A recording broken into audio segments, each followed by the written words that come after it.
Look at how bright that is. Oh, wow. It's like gets you right in the pupils. The only reason I'm here stopped is I saw this thing on my way up yesterday, and it looks a little familiar.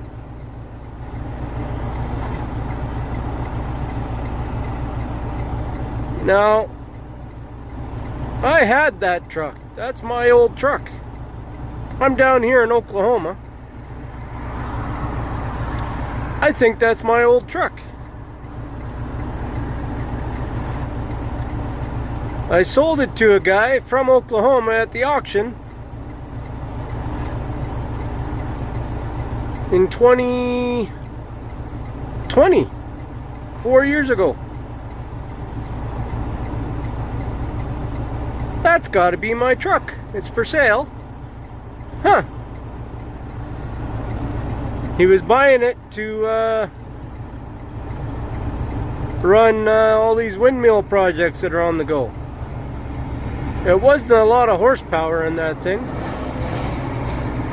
It only had a little 500 ISX in it. 410 rear ends. Yeah. Here, let's take a look. Take a look at these pictures. And then you tell me.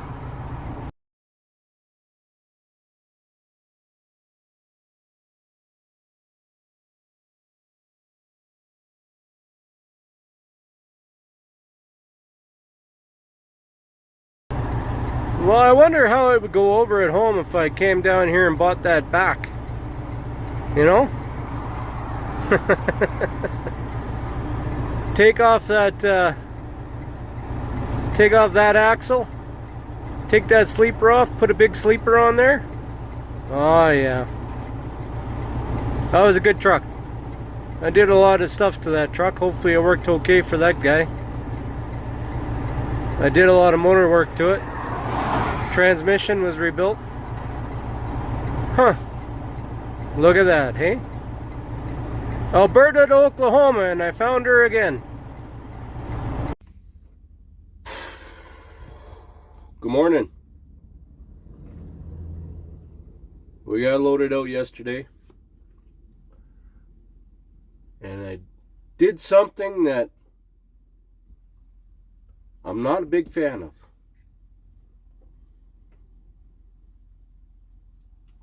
I drove all night. Oh, all you guys that love the night shift.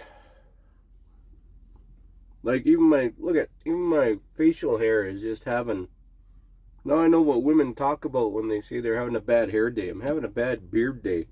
Because when you sit here and you look, all I see are little hairs sticking out of my mustache, and then they get up in your nose, and then your nose itches, and then you're just like, rah!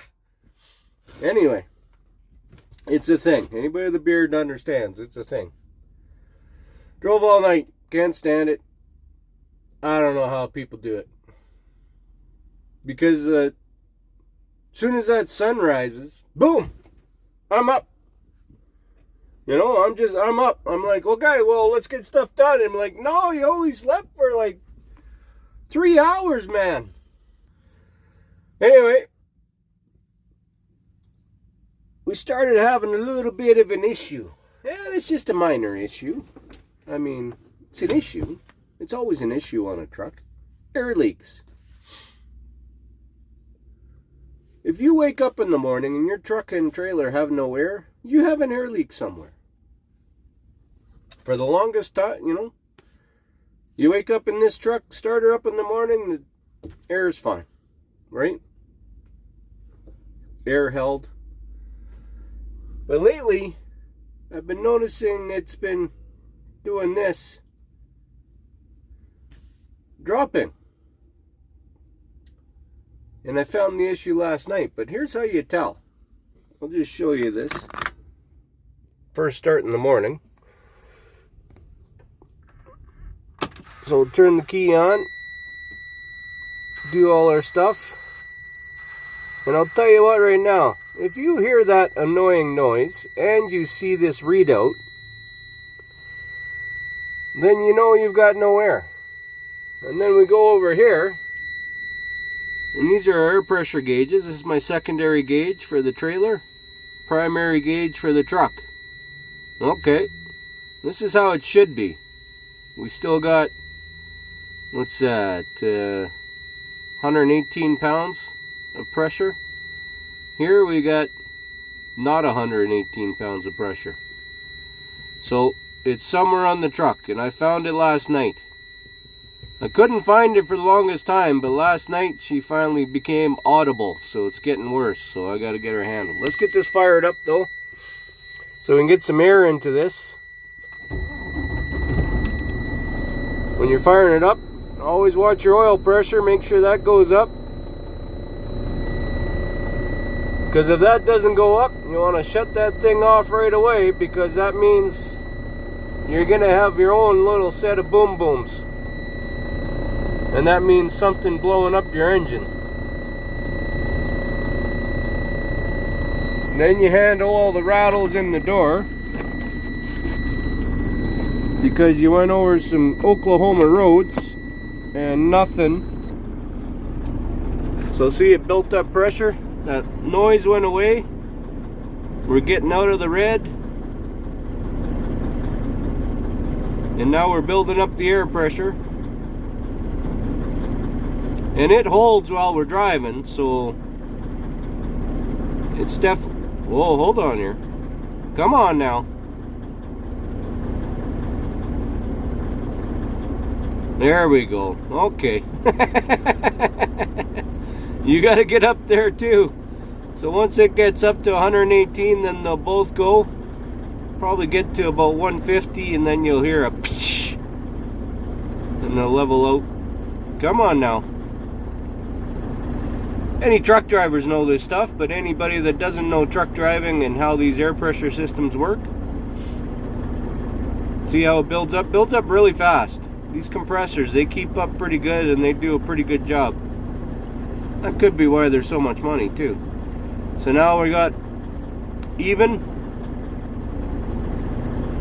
See, they evened out.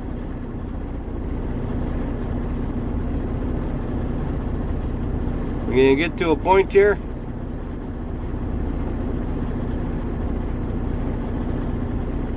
where the compressor kicks out, so we don't overfill.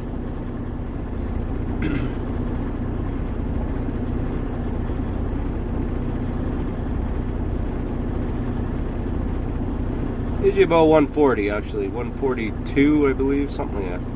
I don't know. I just know a direction on the there. It just kicked out. So 140, 141 and 3/4, and hair. So yeah. Now we're full of air and it's holding, right? So the leak's not too bad. If it wasn't holding, we would never build up. And it would the compressor be constantly running.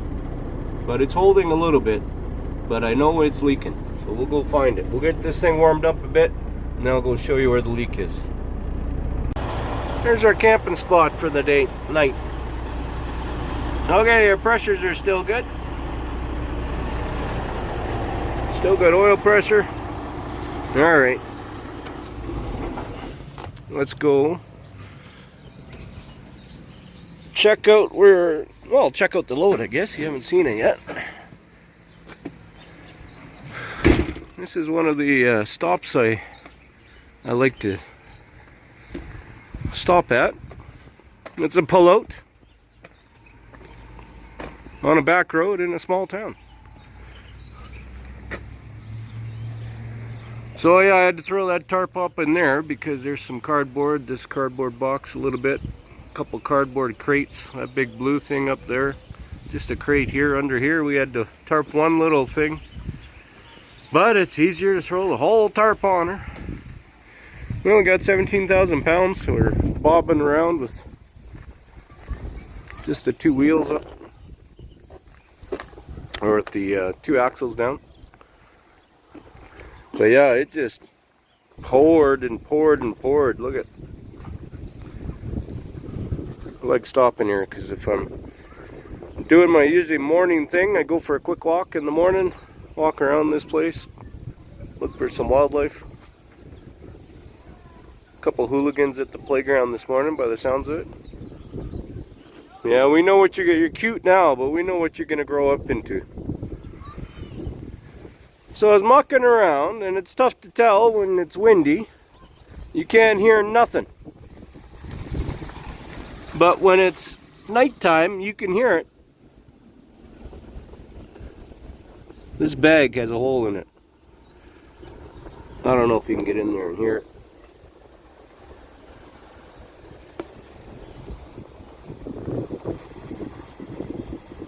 You hear it?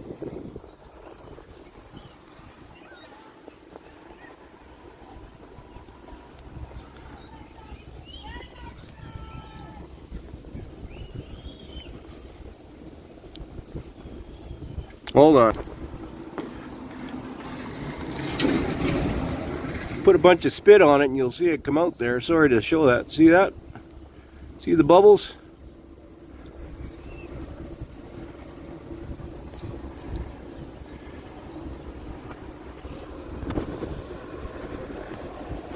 Now you can hear it.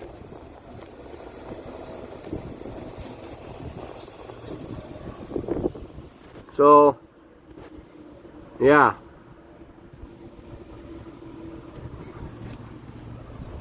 Easy enough to replace, but definitely not going to find one where I'm at right now. So, we're going to limper. I will have to buy one really soon. So, yeah, I'll let you know how that goes. Stay tuned. Well, here we go. Airbag time. So here's what a new one looks like. Huh? I can't hear you. Here's what it looks like. It's got some little tabs at the top, at the bottom. Airline goes in, and it just sits there. Couldn't be any easier. That's what they say, but we'll see. Here's what it looks like over here. So there's what it looks like inflated. So I'm gonna cut the hose, let a whole bunch of air out. I got my fancy little jack here holding up the house. So let's just see how this goes.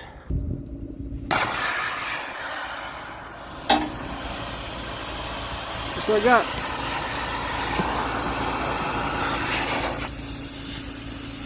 That was a good clean cut too. Good.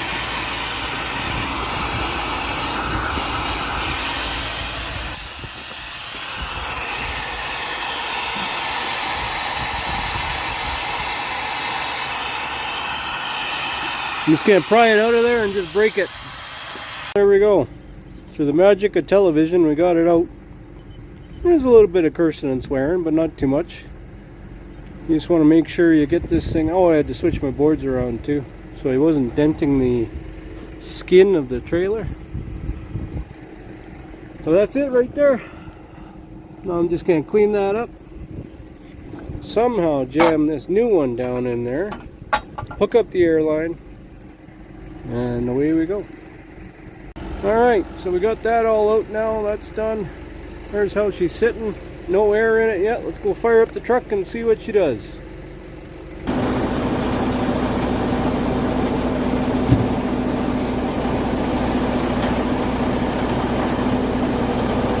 Well, how's it looking?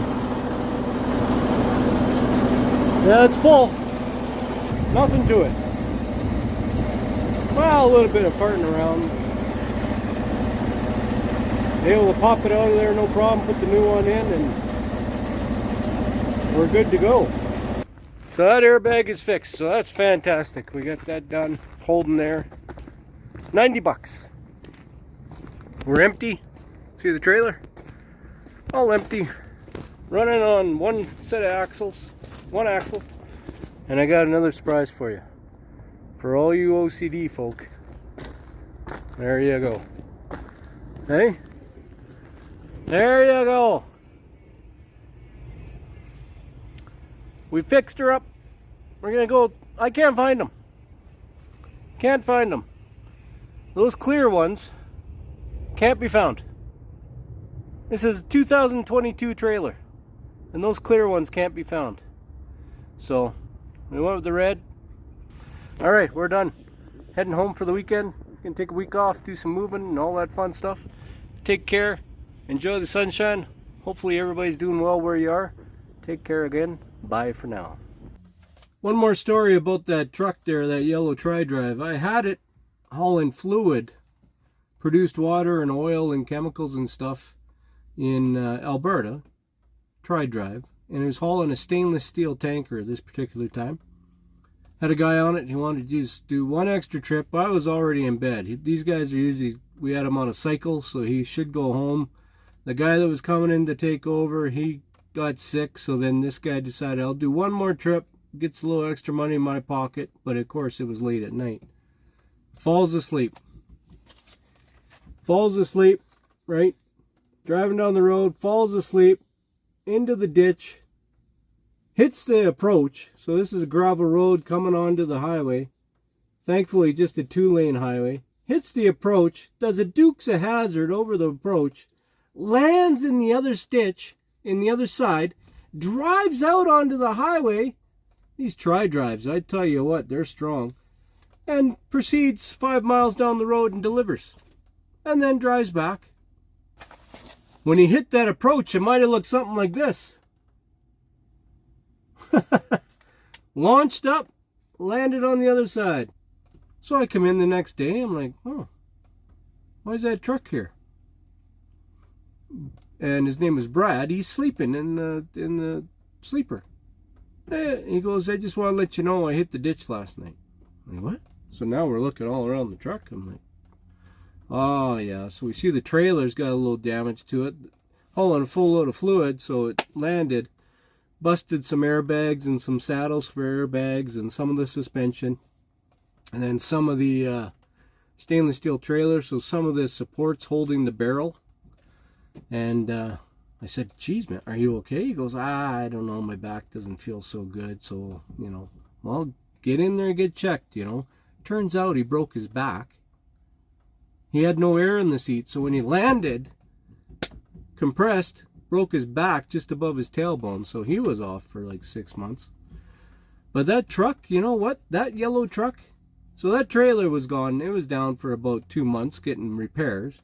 That truck, went through it, couldn't see nothing, right? We couldn't see nothing. I said, let's get this in. Let's give her a full inspection. So I took it to the doctor. I said, Doc, I need the full inspection on this thing. Told him the story.